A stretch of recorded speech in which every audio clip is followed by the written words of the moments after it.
We will not know the real effect of the murder of Charlie Kirk yet for many years. And very much like Martin Luther King, he died serving others. He died trying to educate and inform and have discussions with people. When they can call you fascist and they can call Charlie Kirk a Nazi, even our lone leaders, and call him fascist without any proof, I gotta go, hey, where's the proof? Show me the proof. And if they just crank out and just repeat lies, then that's Joseph Goebbels. Propaganda for propaganda's own aim. If you lie like Jimmy Kimmel did and say that it was a right-winger that killed Charlie Kirk, you can get temporarily fired by Disney and then put back because they're so scared of liberals. The plan was to never get us out of COVID. We were gonna go from one disaster to another crisis and never let a crisis get not taken advantage of. And that was the plan, and that still is the plan. What's the next crisis? Are we gonna fall for it again? If they can get us to stop using our rational, logical mind and get us to be fearful, they can get us to do anything, including injecting an injectable into your body that they knew was not good for you, that they knew was dangerous, that they knew was going to cause pregnancies to fail, they knew was going to cause a myriad of problems, that they actually asked for a delay of the dissemination of the toxic, of the results of the test for 75 years. Luckily, because of people like Robert Kennedy, we were able to release that information and discover just how nasty this drug was. And that's why it took 9 different plagues before the Egyptian Pharaoh figured out what the hell Moses was saying, what he wanted. Free my peep. Get that Jew out of here, he's spitting all over me. Editor-in-chief of the New York Times said to my friend, my moral imperative is to make sure Donald Trump does not become president again. In other words, I don't give a shit if it's true or not. What is these gay, or I should say trans issues and these drag queens, why are they in our kindergarten? Because that is the plan, is to infiltrate and come as bad faith actors. Even the gay community has been captured by people manipulating it, not for the best, not to help the gay community, but to use the gay community as cover for their own aims, which is to destroy Western civilization. They just had to cancel a show, this new Doctor Who show, that was $11.8 million an episode, and they canceled it. And they're not even gonna show it anymore because it was just like, there's drag queens in it, and there's like trans heroes in it, there's like, gay kissing in it. It's like, is this a TV show? What is this? What is the purpose of this? And it is an undermining of Western civilization. That's what it is. The Western civilization is being attacked from within in this age of just rampant emotion. What do I get? What about me? I feel that I'm a frog, and a girl. I want it, but I feel I could be. If I dye my hair, and let everybody, we can still see your balls. What are you talking about? Shave at least, shave. Dye all your hair, try. Put on lipstick on all your lips, So we are in an age of emotion. Black Lives Matter needs racism in order for that to exist, and so there's a lot of these things, they need it to exist. The Black Lives Matter, unless you can get people hyped up about racism, you can't buy condos or homes in the Bahamas if your Black Lives Matters, because that's what they did. They bought homes in the Bahamas for themselves with all the money from Black Lives Matter. So that's a real manipulation. People know that Disney isn't the Disney that we can just let our kids and turn it on. I mean, there is an ideology that they are trying to manipulate our children, and it's evil. We have to call it what it is. It's evil. Just because Disney's Disney now, before I can show my wife any movies but show our kids, I gotta go, can we see it first before I find out what trans shit they're gonna show to us? So I can, so we can at least fast forward through that part? The conservative multi-billionaire and Zuckerberg don't pay taxes. Jeff Bezos doesn't pay taxes. Like, what do you mean? How do they do it? Well, they just borrow money off the stock and they live on that and they never pay taxes. Really? Can I do that? No. You don't have enough money to do that. So who is this society for? Nancy Pelosi, $240 million in insider trading. Talk about no kings. How about she's been there for 20 elections? How about Schumer's been there for 30 years? How about those are the kings? I believe what Donald Trump is doing, prevent a globalist, elitist takeover of the world to start another dark age for humanity. Trump's an incredible person. Is he a flawed person? Absolutely. So was King David. King David, look it up in your Bible. Murder, adulterer, coveted another man's wife, but God's like, yeah, I know, but that's my guy. But I felt terrible, like I'm sure all of you were when she broke her hip, because I had all my money on Mitch McConnell in the broken hip pool at the office. That was a good bet. Yeah. It's going to be one of these audiences, I can tell. That's all right. No, they actually love that. I want to say about Joe Polish, there's a thing, Western civilization is under attack, and if you agree with my friend Gad Saad, the author and I guess Canadian philosopher, that it is suicidal empathy. We are under attack by having a free society that allows in people bad faith actors who do not come into our society trying to make our society better. They try to undermine it and destroy it from a sense of grievance, from envy, and from not goodwill. And I find in Joe Polish the opposite. I find a good faith actor. And I think that's not talked about enough.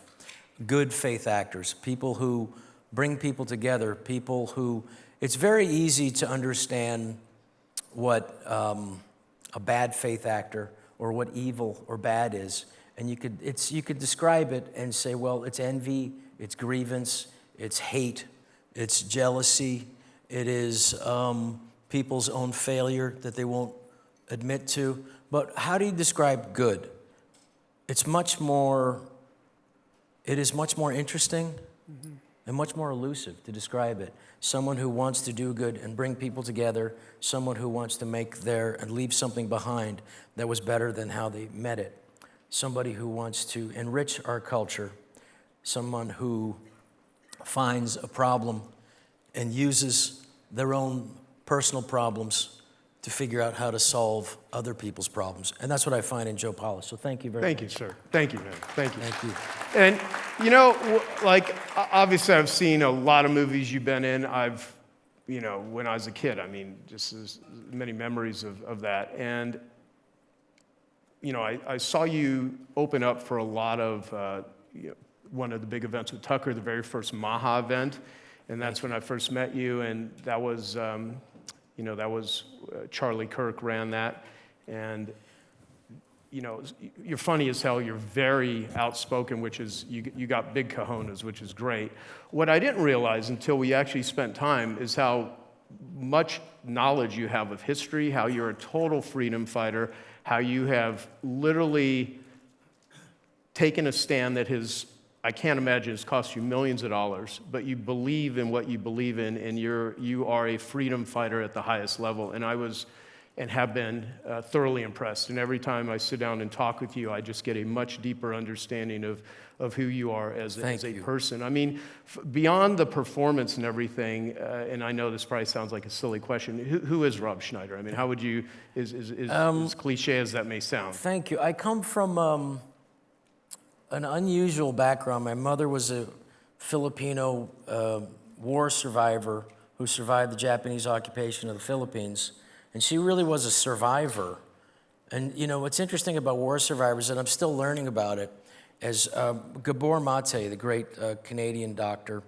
And he's been here twice, by the way, at the end. Gabor's a great man, and we don't agree on everything, but he did a chapter about me, which, you know, I don't particularly like because it's not very fond of me, but in his book. But he talked about specifically generational trauma.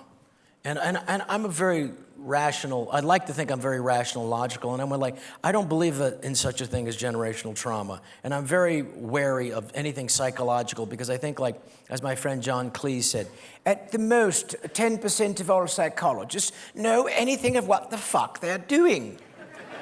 And I believe that's about right. So 90% of them is complete hogwash. And they're just simply, you know, as Alan Watts said, if they thought that they could get away with wearing white coats and thought they were actual doctors, they would do it. Because they're not doctors. It is this weird psychology. So I'm always coming to this like, I don't believe it. I want to know. And so he said to me, you don't believe in such, generational trauma? I said, no, I don't believe it. And he said, so what is your mother? I said, what was one of the things your mother told you most about during the war? Where half her family was killed during the war by the Japanese, yet she held no hatred of the Japanese. And he said, well, my mother starved, and she survived on sweet potatoes, kamote. So, he said, you don't think that affected you? And I said, no, because I didn't starve. That wasn't me. And he said, so what do you do, Rob? So tell me about what you do. He's Hungarian, but still, the longer he's been in Canada, the worse his English gets. It's reverting, and more talking like this. In 2 or 3 years, we won't understand jack shit of what he's saying.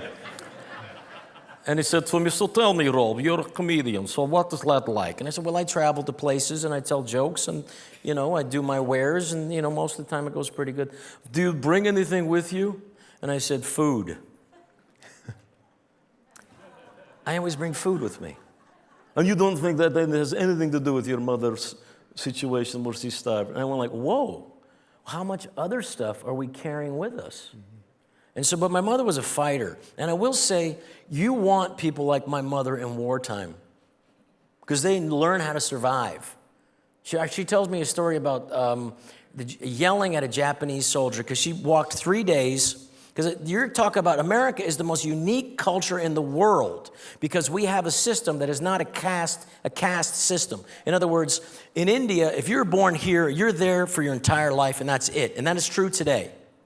For the very few entrepreneurs, they're up here, and they had the opportunity. But if in the Philippines, if you're here, and she said, even our maids had maids. There's an ever-descending group of poverty in so much of the world. It's unbelievable. And so she went, and her and her mother had to survive.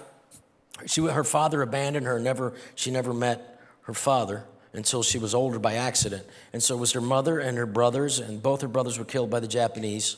And she had to take, with her sisters and her mother, old, worn-down bed sheets and make pajamas out of them to go and walk for 3 days to where the farmers were, who were the poorest of the poor, but all of a sudden, if you had food, you were rich. And she would make those pajamas and go trade them for the farmers. And she would carry them back 2 days later, take 2 days to come back. It was downhill from the mountain. And then she with the basket on her head, and one of the Japanese sentries took the biggest one. And she spoke Japanese and looked a little Japanese. She was yelling Japanese at the guy.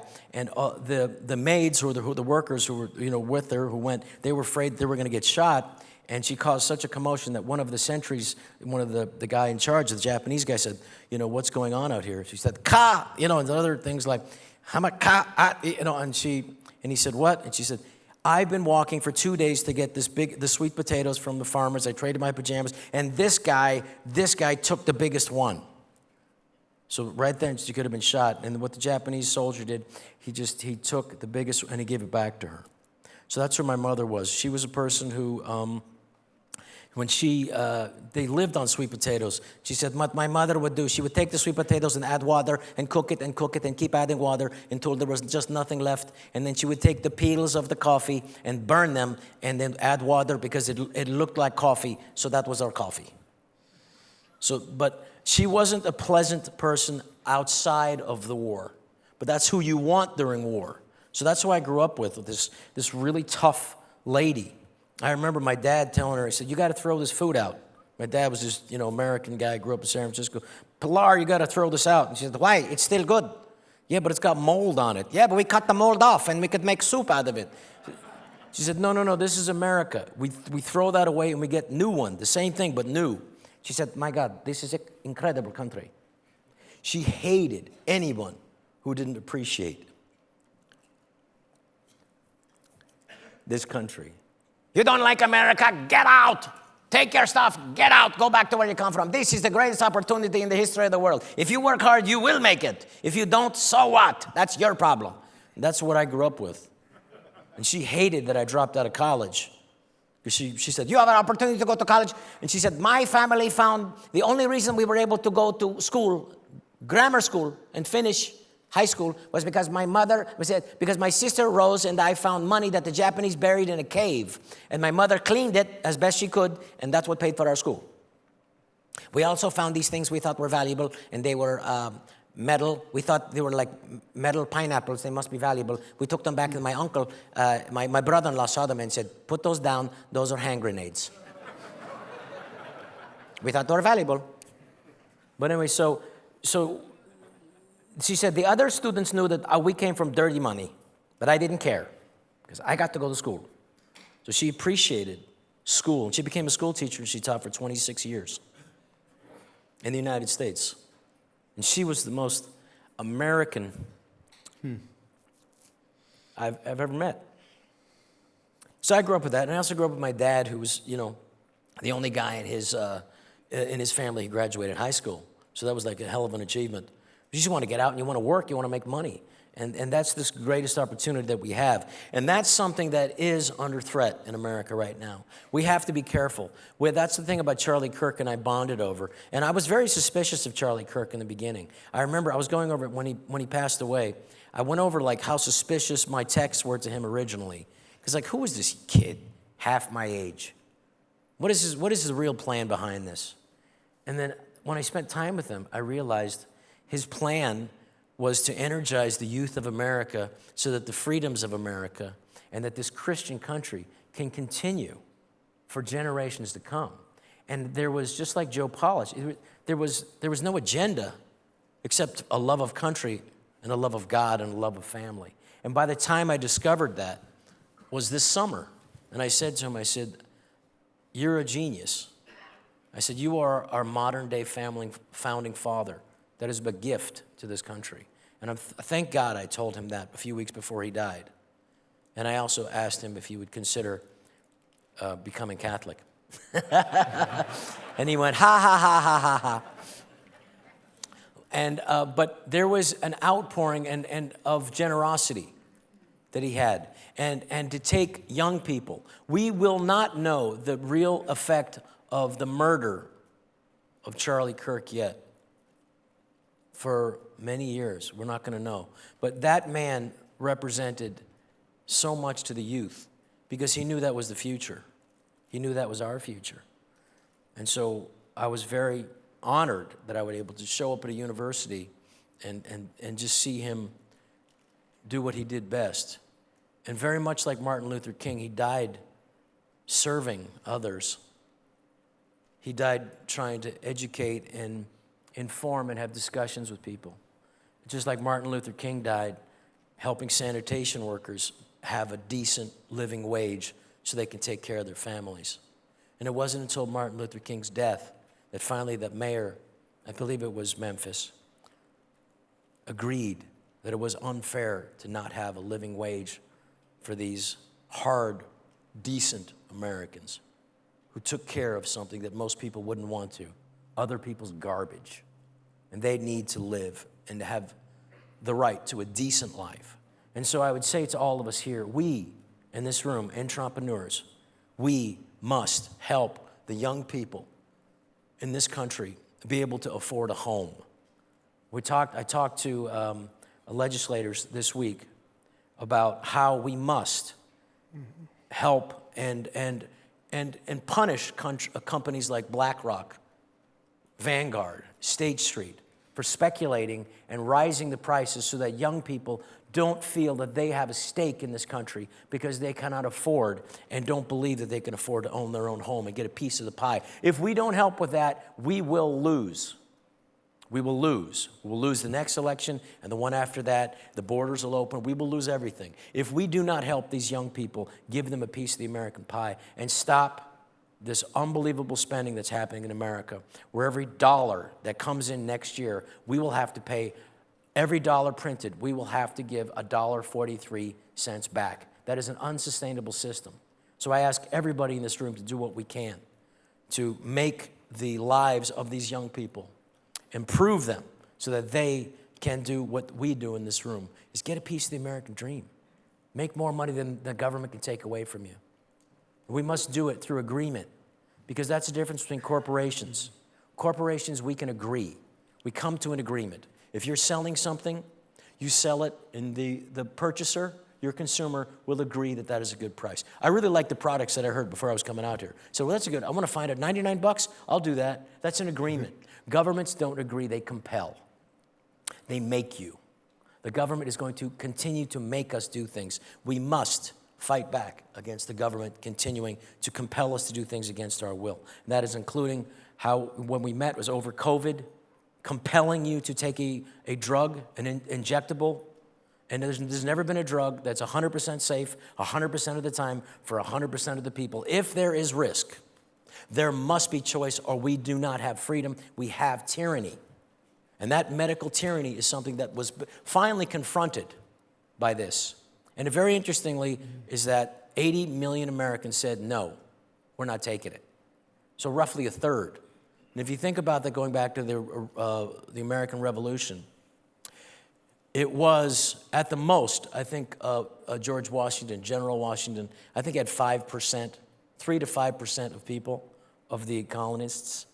But interestingly, though, it was roughly a third. At the end of it, when the thing started to roll, and when the French and Dutch helped us out, the Dutch were nothing but whores, and they would sell us anything to anybody. So luckily, they would sell us weapons. They were the first people to salute America and acknowledge America, and then take our money, our gold, for arms. And then thank God for the French, who blockaded the British, the superpower. So, but just to give you an idea, it was a third of Americans that said no to COVID. It was a third of Americans that stuck with the British as loyalists. It was a third of Americans that were ambivalent, and a third of the colonists supported the revolution. But a third was enough to defeat the greatest superpower the world had ever known. So that is a powerful thing as we move forward, and to prevent what I believe what Donald Trump is doing, prevent a globalist, elitist takeover of the world to start another dark age for humanity. And that is my experienced opinion. Well, that's a little bit of who Rob Schneider is. You know, I think it's in here, let me see. So I was going to grab a Kleenex out of my backpack, and I went to some secret pocket on the side, because I gave you one of the Genius Network backpacks that are really cool. I love the Genius Award backpack, by the way. It's really great. I mean, it's better for my back, because my back was killing me, my shoulder, so thank you. Yeah, and I pull this out, and then I pull this mask out, and I'm like, boy, what was this all about, right? Complying. Yeah.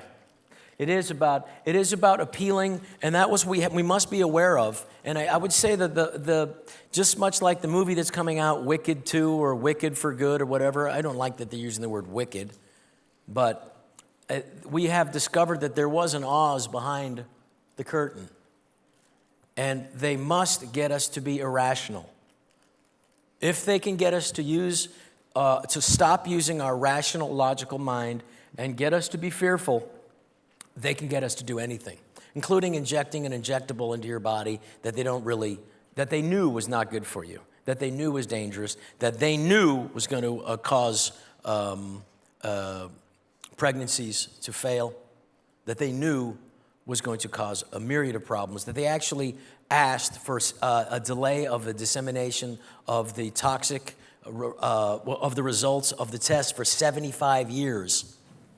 Luckily, because of people like Robert Kennedy and our own citizen here, Aaron Siri, we were able to release that information and discover just how nasty this drug was. But at the same time, you know, it was very purposeful, because if it wasn't for that drug, we would have never, the plan was to never get us out of COVID. We were going to go from one disaster to another crisis and never let a crisis get not taken advantage of. And that was the plan, and that still is the plan. What's the next crisis? Are we going to fall for it again? And I would say the United States is wonderfully positioned because of our free speech. That the government, even though under the Biden administration, the government did censor people. Day one, Robert Kennedy, the first person the Biden administration reached out to Facebook, to Google, censor that guy. Why are you letting him talk? And of course, Google went right with it. So did Facebook. That's why Mark Zuckerberg showed up at the inauguration. He doesn't want to get thrown in jail. So, but, you know, Trump's an incredible person. Is he a flawed person? Absolutely. So was King David. King David, look it up in your Bible. Murder, adulterer, coveted another man's wife, but God's like, yeah, I know, but that's my guy. He's got what I want. And I do this in my stand-up act, and I'd say, what about Moses? Look it up. Moses, the stuttering shepherd. The stuttering shepherd. But God's like, yeah, I know he stutters, but that's my guy. That's who I want. And that's why it took 9 different plagues before the Egyptian Pharaoh figured out what the hell Moses was saying, what he wanted. Free my peep. Let my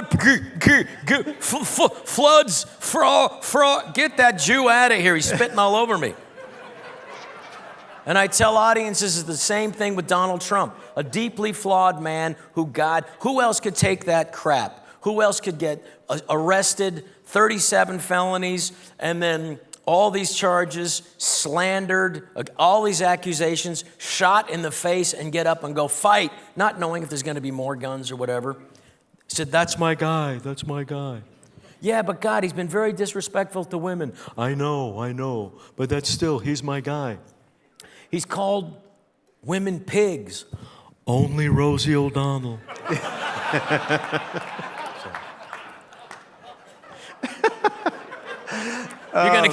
It's one of my jokes, I'll be honest with you. That's one of my jokes. But it proves a point. We don't know God's plan. We don't. But listen for it, because you might get a whisper. There's a beautiful word, inspire. Inspire comes from the Greek. It doesn't mean like God doesn't go, do this. He doesn't show his hand. Inspire comes from the Greek meaning God's breath. It's not even a whisper. It's not even a nudge. It's this. Listen for that. Yeah. Listen for that. And so while I have endured, I haven't endured anything. Yeah, I've lost money. I don't get hired in Hollywood anymore. So what? Just drive by the military cemeteries and go, well, those are people. I was in an American cemetery of servicemen in Italy 2 summers ago, and I walked through there and tried to look at every grave and say, thank you. These are the people who gave their last measure of devotion for our freedom. And that is something that is not acknowledged or not recognized by the youth in this what's in it for me culture, in this age of just rampant emotion. What do I get? What about me? I feel that I'm a frog, and a girl. I want it, but I feel I could be. If I dye my hair, and let everybody, we can still see your balls. What are you talking about? Shave at least, shave. Dye all your hair, try. Put on lipstick on all your lips, So we are in an age of emotion. So what must we do? We must fight back through the culture to win the culture. Charlie was very aware of that. He knew that what's happening, which if you want to listen to we have the great Andrew Doyle, by the way, back there, who's a British, who's with our new company, Friendly Fire. He's a brilliant man who's from England, who understands free speech. Mm-hmm. And understands what happens when it's taken away, like what's happening right now. When we have 12,000 people arrested for tweets in England a year. 12,000 arrested for tweets. We have a writer that works with us in Friendly Fire, Graham Linehan, arrested coming off a plane landing in London by Scottish police. And thankfully there was so much publicity about it, and Elon Musk got involved, and President Trump talked about it. They don't do that shit anymore. But they're still arresting people for tweets. So we have to change the culture. And I would just tell you, it has to come from entertainment. It has to come, you have to show up. You have to show up I'll be at Berkeley. I'm sorry that Charlie Kirk won't join me, but I said to Charlie last summer, let me come with you at the craziest place. And he said, okay, we'll come to Berkeley. And now I got to go to Berkeley alone. Thank you, Charlie. That's his final joke on me. But I'm ready for it. Because I have love in my heart, and that's what I offer. And so what's happened at academia was they realized that they were not going to take over. Communism was not going to work because from the worker. The worker was not going to overthrow the United States of America and therefore the world. Because the workers realized that capitalism, in all its imperfections, does work. And it improves your life, and it improves the life of your family. So what did they do? They infiltrated academia. and used people who have grievances and envy to take over academia. And it's basically a 20-year plan. By 1970, they were in academia. By 1990, academia was basically usurped. And then they came into K through 12. And that's why, during the pandemic, when people had time, they said, well, what are they teaching? What is these gay, or I should say trans issues and these drag queens, why are they in our kindergarten? Because that is the plan, is to infiltrate and take and infiltrate and come as bad faith actors to deprive of Americans of what we have stood for: basic decency, freedom of expression, and the right to raise our children how we see fit. These things are under threat now. So what can we do? We have to work through. We have a new company that's called Friendly Fire. And what we're going to do is we're going to, just because Disney's Disney now, before I can show my wife any movies, but show our kids, I got to go, can we see it first before I find out what trans shit they're going to show to us? So I can, so we can at least fast forward through that part. And so I want to have an entertainment company. That's why I like Angel Studios, is because they don't have to do that. Angel Studios got sued by Disney for $60 million, trying to make them go out of business, because they would cut out some of the stuff that they didn't like, that wasn't for pro-family, pro-America, for freedom. And they got sued, and they survived. And that is a good company. And so Friendly Fire is what we want to do. Friendly Fire Studio here is we're going to do entertainment that is pro-America and that is entertainment, but also supports the freedom that we want to continue to do. And our You Can Do It Foundation also supports. You Can Do It. We'll have a booth there. You Can Do It Foundation also supports what we're trying to do with the for-profit company, is to make good quality things and to do things with the first show that we're going to do is a town hall type forum, which is basically what Charlie did and what Bill Maher attempts to do at times, have discussion. But we want to have students talk. We want to put it in a nice form so that we can get that out there to the people and have discussion and discourse. Because I want to hear good ideas. Because what we want to do is challenge our certainties. I want to improve. I don't want to just stay the same. And the way to do that is to have my friends, like Andrew Doyle, like my friends Eric Verras, Nick Van Leeuwenhoff, challenge me. Joe, to challenge me. And then I have to defend it. I have to perfect it, or maybe adjust, or mold it, or maybe throw it out. And that's the best way. If we're going to continue to have a society that innovates and leads the world in technology, if we continue to lead the world in freedom, then we must challenge each other. Otherwise, we cannot innovate. We cannot create. We must continue to do that, or we'll be stagnant and be left behind. We must continue to create and have a free discourse to do so. Hey, I hope you're enjoying this video, and I want to let you know that I have a new book that's come out, and if you'd like to get it absolutely free, there's a link below in the description, or you can wait till the end of this video, or you can simply go to joesfreebook.com and you can get a copy there. So when we're talking, yeah, thank you. Thank you. You were kind of giving me the state of Hollywood and what's going on there, and I'd love to get your perspective on what you think is going to happen. You did mention that it has to start with entertainment. It has to. Culture is downstream from entertainment. Yeah, and so the role of comedy used to be to make people laugh. Now it's, it's being attacked. It's interesting, because it was make people laugh, question authority, and now it's under attack like everything else. It supports authority. You want to be a rebel? Well, if you're a liberal at a liberal university with liberal professors watching liberal news, where's the rebellion? You are part of the establishment. That's what I want to tell kids at Berkeley. You want to rebel, become a conservative. That's rebellion.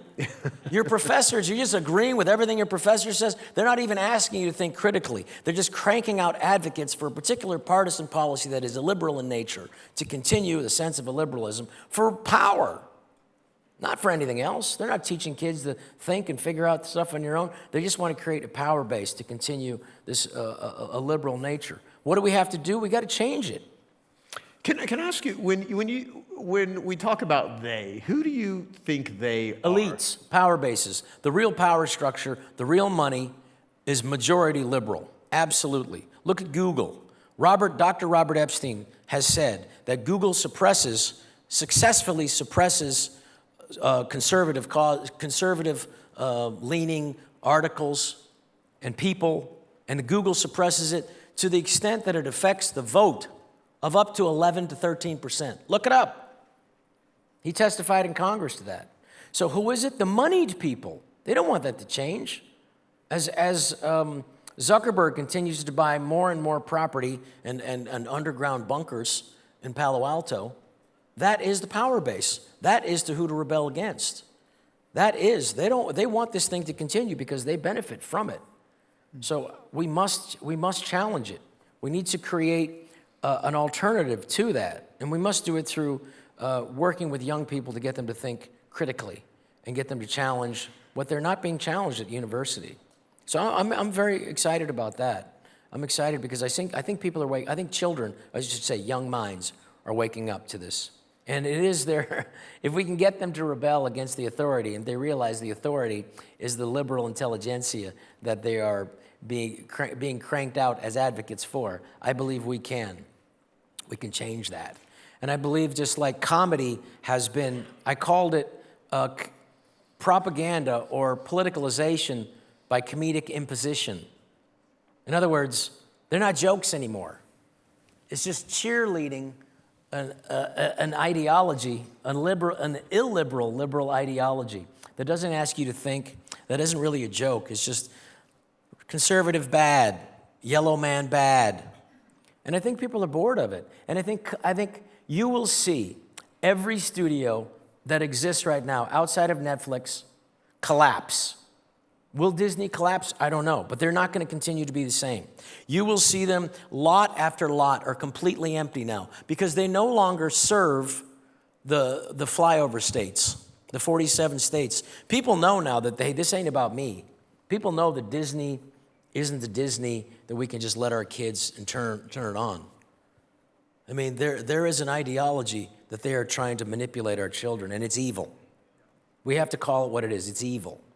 There is a rise in evil in the world, and if we don't call it what it is, if we just kind of this nebulous thing, then I think we are not going to solve the problem or attack it. There is an evil rise, just like there was 100 years ago in Europe. And I remember there was an article in the New York Times that I read. It was a very old article, and it said, like, they're just a bunch of bullies. They're never going to go anywhere. They will never be a threat. That was the New York Times in 1926, talking about the National Socialist movement. So when they can call you fascist, and they can call Charlie Kirk a Nazi, even our lone leaders, and call him fascist without any proof, I got to go, hey, where's the proof? Show me the proof that Charlie Kirk's a racist. Where's the proof? Show it to me. I want to see it. And if they just crank out and just repeat lies, then that's Joseph Goebbels. Propaganda for propaganda's own aim. What we must do is we must get in the culture and we must change the culture. We have to do it, and we have to do it with young people. We have to give them economic opportunity. We have to give them stuff that their children can watch, so that they feel like, oh, this supports us. But unless they're stakeholders, why would they don't feel like they have to be involved. That's what led to the Russian Revolution, was that none of the farmers, they were all disconnected from government. They didn't feel like, they were just serfs. They didn't feel like they owned anything. They didn't feel any loyalty to the czar. So when that turned over, poof, gone. And the idea that this 249-year experiment in freedom is just going to continue without our help is an illusion. It does require our eternal vigilance. It does require it. It is an exceptional thing in the history of the world. Freedom for the individual to speak your mind without fear of reproach, without fear of revenge from your government attacking you for your free speech. This doesn't mean it doesn't have consequences. If you lie like Jimmy Kimmel did and say that it was a right-winger that killed Charlie Kirk, you can get temporarily fired by Disney and then put back because they're so scared of liberals. But this freedom that we have is rare, and there is a chance that it could be a 250-something year blip where there was an incredible amount of freedom for the individual, and then that was an exception in human history. Because very few human beings in the history of the world, in the supposedly 77 or 110 billion human beings that have been alive, according to modern science, very, very few of them have been able to live in this incredible bubble of freedom that we have. And I believe that God has given that to us, and that we must continue as the United States of America to spread that freedom out and do it wisely, not these unbelievable dumb wars that Bush got us into, and Hillary Clinton and Obama. We must continue to expand this freedom and do it wisely, but this is it. Otherwise, it will be a blip if we don't protect it. And we got very close, I believe, into losing more of it to where it would be the exception. Yeah, you know, that's, so you said that America's the last stand for freedom. Absolutely. And I can now even get a deeper understanding with what you just said as to why this is so important to you, in that if there's anything that needs to be taught, shared, demonstrated for young people, it's courage. What does courage look like? How does one develop and nurture that? And let me say it from this standpoint, because you have a lot of friends in Hollywood, in movies. Adam Sandler's your best friend. There's a lot of people that you probably, still are friends with, and others where you've completely separated the thing. But for you to come out at the level that you have, as outspoken as you are about this, and how long were you liberal in your life? Well, I was liberal up until 2013 when I realized that tyranny was coming from the left this time. There was a new blacklisting happening, and all of a sudden we had a president who was elected a second time, who was saying that racism in America has never been worse, and that we live in a white supremacist country where if you're white, you're automatically racist. And I said, I'm half white. I don't feel racist. Yeah, it's because you're so racist you can't even feel it anymore. It's like, what? Yeah, so this is not like you've been like this conservatives talking about... No, I grew up in the gayest, most liberal place there was, San Francisco. And it's like, and these were the nicest, all my teachers at San Francisco State University before I dropped out, they were all gay and wonderful people. And they were all freedom-loving people. And so what happened was, even the gay community is under assault. Even the gay community has been captured by people manipulating it, not for the best, not to help the gay community, but to use the gay community as cover for their own aims, which is to destroy Western civilization. Yeah, you see, that's the key right there, is they use marginalized groups to make it look like they care about them when they're just using them. And that, it's like Black Lives Matter needs racism in order for that to exist. And so there's a lot of these things, they need it to exist. The Black Lives Matter, unless you can get people hyped up about racism, you can't buy condos or homes in the Bahamas. If your Black Lives Matters, because that's what they did. They bought homes in the Bahamas for themselves with all the money from Black Lives Matter. So that's a real manipulation. So we have a culture now where we have until Bobby Kennedy, you had the CDC was captured. You had the FDA captured. You had a revolving door. You had like Julie Gerberding, who was the head of the vaccine department, of the vaccine division of the CDC. She quits and goes to work for the company that she just regulated, Merck. How does that happen? Where's the firewall? So we don't have that. We have the media is captured. The head of the editor-in-chief of the editor-in-chief of the New York Times said to my friend 2 years ago, he said, don't you want to be objective in your a CEO, friend of mine, a CEO of a Fortune 500 company.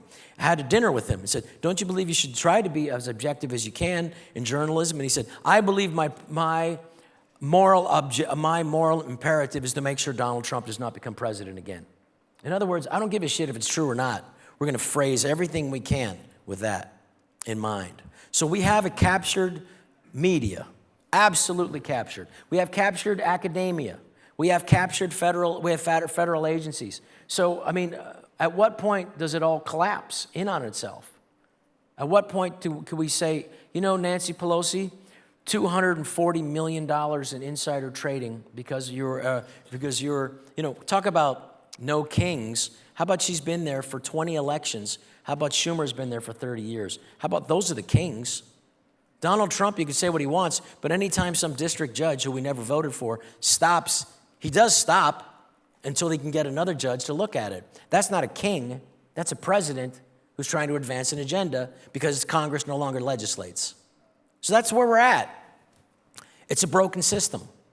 Congress no longer legislates. They want to just give it to the president and let him rule by fiat, let him do executive orders, because they don't want to be responsible for making decisions that could, stop their insider trading.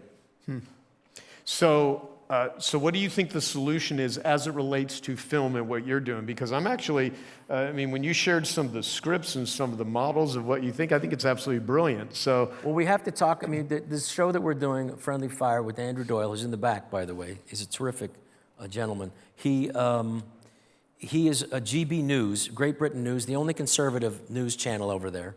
They lose literally tens of millions of dollars a month. But the people who own it care more than they care about their own money. They don't like losing money, but they realize the only way to advance free speech and to help affect the culture is to present things another point of view instead of just, the BBC, which is another captured agency. We must attack it through culture, and we got to have kids programs that promote, the American dream, that families should stay together, that there's something about marriage that is beautiful. There is some legislation that I support we need to fix here to stop pornography children being exposed to pornography. In the United States, the average American child is exposed to pornography at first exposure, age 11. 11. Is nothing sacred anymore? Should they be exposed to that? Can we stop that? So there is some legislation here, thankfully, in this state, and that's why it's important that we continue to have a Republican conservative legislation, and hopefully we'll get a conservative governor next time. We must encourage that, and that needs to be safe. We need to have healthy programs so the mitochondria, so their brains are able to function, instead of Cisco just giving frozen crap that's heated up and splashed out to the kids every day. And a lot of these kids in the Phoenix area, that's their one meal until they get home. So their brains aren't thinking. Thankfully, we have good people, and they got the sodas and candies out, and then all of a sudden, kids are behaving better. So there must be some connection between this crappy food and their behavior. So maybe their ability to think at a higher level if we give them farm fresh food to all the schools. And Leo Bisiucci and Janae Shamp and I and others are working on that. And we have gotten bipartisan support, unanimous bipartisan support. And that's how we have to work things. If it's 100% positive for kids, you're going to get support from the other side. And I'll work with anybody, AOC or anybody, even people I have no respect for at all. I'll work with you, absolutely, if you're willing to help kids. I don't care. I'll throw whatever. I'll sit with you. I'll talk to you. And we'll do that. And another thing we have to do is we have to stop the college kids. Did you know that the college kids are spending so much money on college boys, on gambling right now, that it's affecting alcohol sales? They don't have money to buy beer. That's a problem. That's a problem. And I want to encourage, in 2026, I am going to do a campaign with all my comedian friends, and I want them all to make money, but don't make money giving somebody else a problem. Here, take that problem. Become a gambleaholic. Spend your beer money and your book money and your dinner money and your food money on gambling. And that's what's happening. We need to stop. Well, we can't do it at the federal level. I've tried. We can't do it. We have to do it on the state level. And in this state, we have to say, hey, Indian casinos, God bless you, make all the money that you want. But you cannot give away incentives to get people to start gambling. Hey, we're going to give you 200 chips. Come on in. You can't do that. And also, you can't advertise anymore. If you can't advertise cigarettes, you certainly shouldn't be able to advertise to college kids. Every commercial on TV, DraftKings. It's an addiction. If we can't advertise fentanyl, why the hell would you advertise this other? This is a real problem. That's something we're going to handle and I'm going to help with. And I hope I can get your help too. Well, so let's let's talk about that. You have the You Can Do It Foundation. We have a booth out there. What do you need in order to we need continue help. to facilitate all this? I've been kicked out of show business, and the best thing could have ever happened to me, because I know that the only way I can do it is from the outside. We're only going to be able to change the culture, and we have to change it within it. And I don't want my programming. I love Ben Shapiro, and I love Tucker Carlson. These are people I consider my friends. I really look up to them. But they have an echo chamber, and that echo chamber is here, and it's an echo chamber. What I need is I need to get liberals on board. I need to get people on the fence. I need to get young people. And the way you do that is through entertainment. The way you do that is by saying, I'm your advocate. When we do town hall, we're not sure what the show is going to be. I want to talk to you about issues that are going to affect your life. And I'm not going to do it from a perspective of a conservative. I'm not going to do it from a perspective of a liberal. I'm going to do it from a perspective of an advocate. I'm going to be your advocate to make you think about things from a rational, logical perspective. And I want to use your reasoning, your ability to reason, and I'm going to come to you as a colleague, not as a teacher, not as somebody above you, not as an elitist, but as somebody who's your brother in this, your brother in Christ in this. But you don't have to use that word, but we should. But we're going to do that, and we're going to do it the You Can Do It Foundation, and we'd love your help, because we do need it, because I'm not taking any money from Hollywood.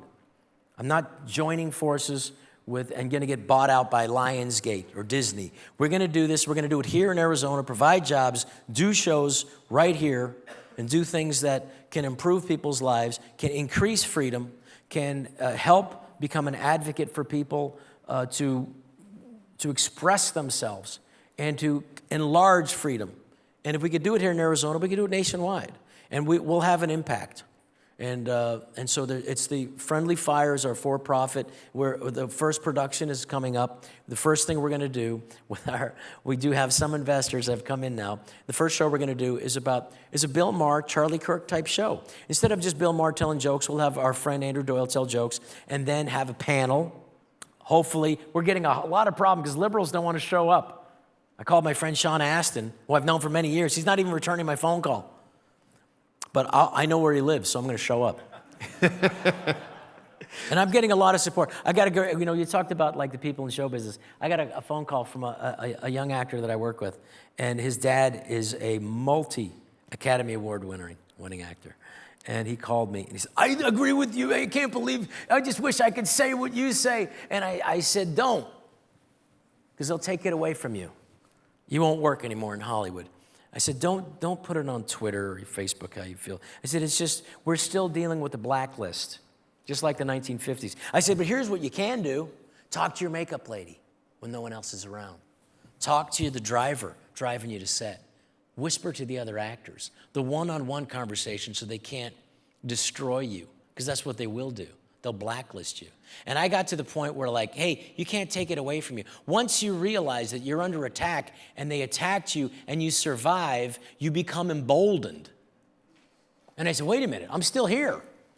I can always do stand-up. And it was the best thing that ever happened, because now my stand-up routines, 33 million people saw something that I did last month about Charlie Kirk.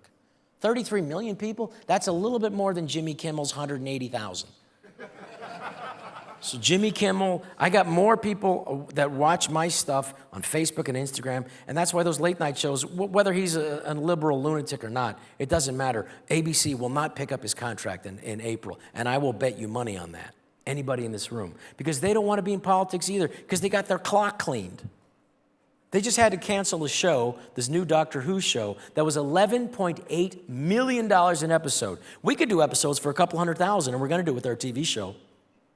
We're going to do 6 episodes with $500,000.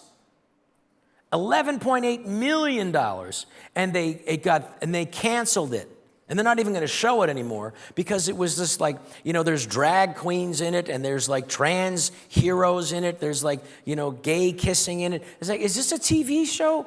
What is this? What is the purpose of this? What is it? What is it about? And it is an undermining of Western civilization. That's what it is. The Western civilization is being attacked from within, from, as I began this conversation, bad faith actors, people with grievances, with envy. And the way that we're going to be able to fight back is we're going to have to fight, and we're going to have to do it through the culture. I'm going to have to go to Berkeley Monday and I hope you pray for me. But I want to go and I want to reason to them. And what I want to say to them is I love you. And I feel terrible that our government is allowing this overspending to prevent you from getting a part of the American dream. And I'm going to advocate for you. And I want to be part of something. You know, unfortunately, we have people who are getting stuff, who are not only getting stuff for free, but are angry that the free stuff is limited to what they can buy with it.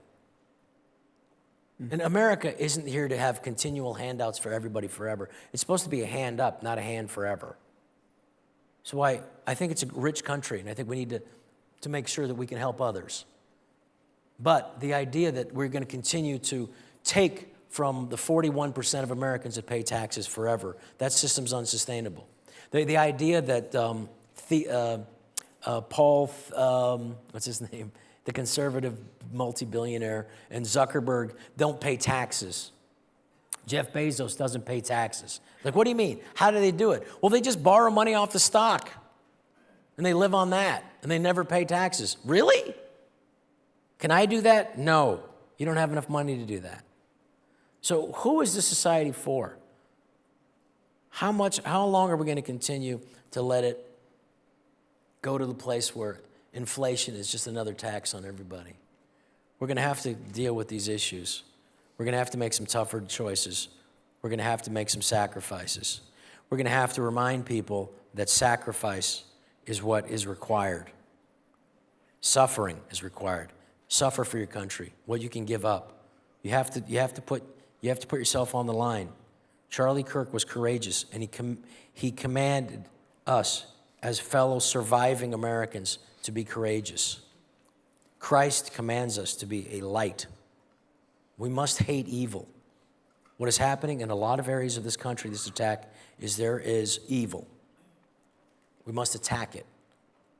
And we can do it through love, but we also must be strong and courageous. It is required, more now than ever. Thank you.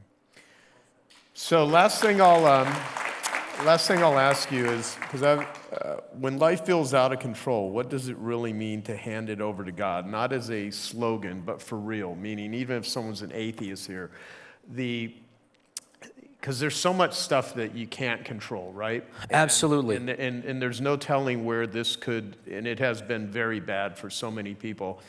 And you know, from what I can tell, you have not at all lost your sense of humor. You definitely are fighting, though. And there's things where you, in your comment about suffering, how do you let it go, the things that you can, I mean? We have to suffer for the right reasons. Don't suffer for wrong things. Suffer for your family. Suffer for your children by working extra hard so you can afford that little trip or that big birthday cake. You suffer for that.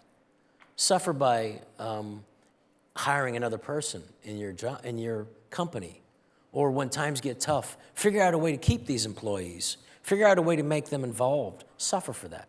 But don't suffer for the wrong reasons. Don't suffer by watching the news and get wrapped up in it to the point that it's distracting you from your life. Suffer for the right reasons. Suffer for love. We don't get to God but through grace. Grace is that bridge that Christ provides for us. Like, I don't know how I'm going to get there, but I'm going to pray over it. I don't know how I'm going to take care of what I need to take care of with our business. I honestly don't. But I'm going to pray over it, and that bridge is Christ. That bridge is the grace, and that's how we enter, not for ourselves. Our works are but dirty rags in the face of the Lord. All our best works are. So how much more is our ego, our vanity, our selfishness, our only worrying about ourselves? In this age of emotion, when historians look back on this time, they will call it the age of emotion because we gave into our irrational self and we were led astray by this age where how do I feel is more important than what can I do? What has God given me? And so what we do is we can pray and ask for grace. God, give us this grace so that we suffer for the right things, so that we can serve you and become a light. And then if you give it over, you know that you can't do it on your own. We need each other. God gave us each other. We're not in this room by ourselves. We have Joe Polish, who connected all of us. This is a servant of the Lord. Whether he knows it or not, you are. And you are a tremendous person. And I mean, I'm always suspicious of everybody because my mother was like, she made me suspicious of everybody. She was racist against fellow Filipinos. I don't trust him. He's Filipino. I said, aren't we Filipino? Yes, I don't trust us either. So whenever I meet somebody and I go like, wow, what this man has provided is a conduit to bring people together. And then we could do, and if we pray over it and go, well, what can I serve? And I don't know. I don't know if this business is going to be successful, if we're going to be able to change the culture. But I'm going to suffer doing everything I can to make it happen for my kids, not for me anymore. I've been very lucky. I got to make enough movies that were crazy. Disney made a movie where I got to say, that's a huge bitch. That'll never happen again. I got to make a crazy movie where I played a man whore for money. Disney made that. That'll never happen again. I got to make really silly, fun movies that people got to laugh at. And one of the most beautiful blessings I've had in my life, Joe, is that people come up to me and say, you know what? My dad and I used to watch that movie, your movies, and we used to laugh so hard. And he's gone now. But every time I watch that movie, I think about the times I was laughing with him. It's like, wow. I just thought I was making something that I thought was funny, going to make me laugh and my friends, and that I was going to make enough money so I didn't need a real job. That's all I wanted to do. But when Christ puts something in front of you, here's a challenge. How are you going to meet it? Well, through your grace. And you turn it over to God and say, I don't know. God, show me. So God has led me here to talk to all of you. Thank you for your time. Thank you. Thank you.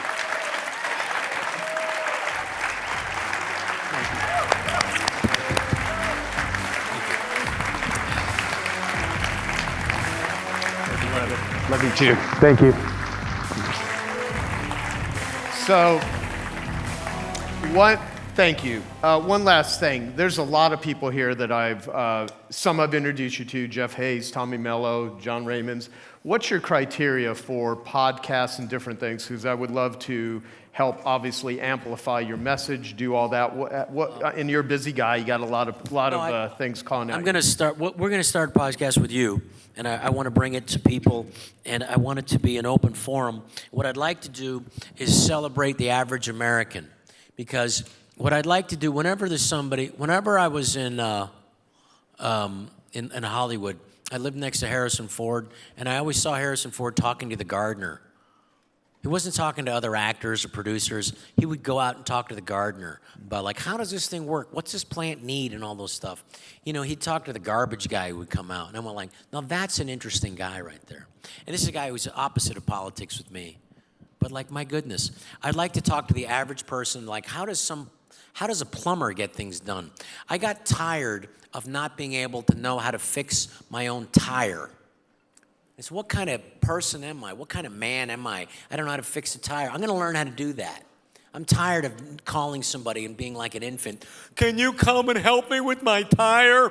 I'm a 60-year-old man who doesn't know how to do shit. I want to talk to people who can help us do things. And I want to do the average person. I want to talk to a teacher about her problems. I'm going to talk, and it's one of the things we haven't talked about here. I want to figure out how we can increase teacher salaries, even in Scottsdale Unified, which is not the greatest for what they're indoctrinating with kids. Let's work on that, but let's go from the inside. I want to help them raise teacher salaries, and I've talked to legislators about that. I would like to have a tax-free status for a teacher so we can get the best teachers. Instead of just getting whatever the heck we can get, I want the best teachers. How do we do that? By making them feel valued. Everybody always says, well, teachers are the most one. We need to have the best teachers. These are the people. Well, then show it. And so I'm not sure how we do it, whether it's an exemption or whether it's an actual card. You don't pay taxes. You buy a car, you don't pay taxes. You go groceries, you don't pay taxes. But then they say, well, what about the firemen? What about me, my hopes, my dreams, my taxes? Well, you make more money than these teachers. How can we encourage the best teachers? And that's one of the ways we're thinking of, because we have to get involved. And if you want to get involved, work with them. I want to work with Scottsdale Unified. I want to be able to, to work with the school board and do something that's 100% positive for them, and then ask them, could you please not teach this stuff to third graders that is sexually explicit material? Can we not do that? I'm going to help you do this. So we have to give something to get something. And I'm going to work with them and let them know that I'm willing to be a partner with you, with the only agenda that I have is to be something to help children and to help the communities. That's all. So let's do that together. Thank you. Go visit. Thank you. Go visit the You Can Do It Foundation booth out there. Where's Eric at? Where's Eric? He's probably backstage. But, Eric, are you backstage? Eric is, you know what? I've met some incredible people here. And Eric used to work with Charlie Kirk. And he only has one picture with Charlie Kirk. Why? Because they were working their butts off the entire 9 years or whatever they worked together. Because Charlie knew he had a mission. He knew he had to change and get into the academia and talk to them and have conversations with them and grow branches of these things. And I will tell you, you can kill a man. You can't kill a message. You can't kill someone who loves this country and who deeply cares about God, family, and country. And if anything, now that message has going to continue to reverberate, and just like that pebble in the pond is going to bounce back and forth for our lifetimes. So, are you back there, Eric? Come on up. Eric Verras, but he's the chief there he is, over operating here. officer for us. Come on up here. You sit down. I'll stand up. Okay. Well, yeah. I mean. When I met Rob a year ago, just long story short, you can tell that he's very passionate and that he cares quite a bit about. Hold it a little higher too. That he cares quite a bit about the culture and the country. And when we first met him, we were like, Rob, you should have a foundation. You should have a nonprofit that helps with all these different causes that you really care about and that you love. And 6-8 months ago, we started to help him more with the for-profit.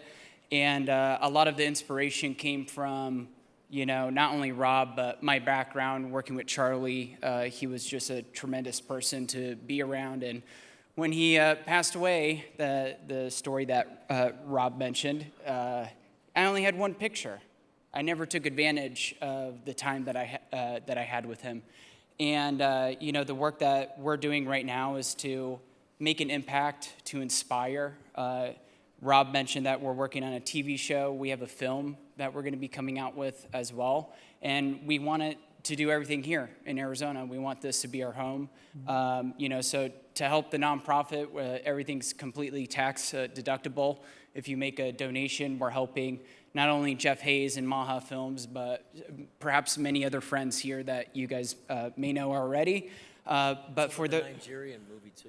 Yeah, and so in other projects, just the silent genocide, what's happening in Sudan and Nigeria, where the Christians are being executed, and all we hear is about Gaza. But this has been going on since 2009, more than hundreds of thousands of deaths. It's a complete tragedy. So we wanted to Christians being murdered, yes, and we want to share these stories because we think that they're really important. So to help the nonprofit, donations are tax deductible. These are some of the initiatives and films that we're working on. In terms of the for-profit, if you are an investor and you want to make money and you've never done it in the capacity of a film, we have a slate of projects that we're working on that you can come in as an investor. The chief priority for me when I work with Rob is that when you take investments, to make sure that we do a really good job and that we don't take corners or cut corners, that we try to mitigate risk as much as possible so that it can be something fruitful and abundant.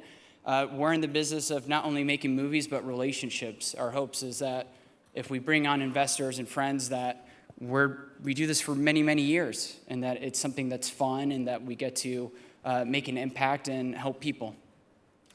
Thank Cool. you. Thank Thank you, guys. All right, everyone. Rob Schneider, Eric, Thank you so much. Thank you, brother. Okay, I hope you found that video awesome and useful. So if you want to get a free copy of my book, I want you to click here. And if you want to watch some more videos that'll be useful and awesome, click here. Go ahead. They're over here. Do it now. Come on. Thank you. Watch them.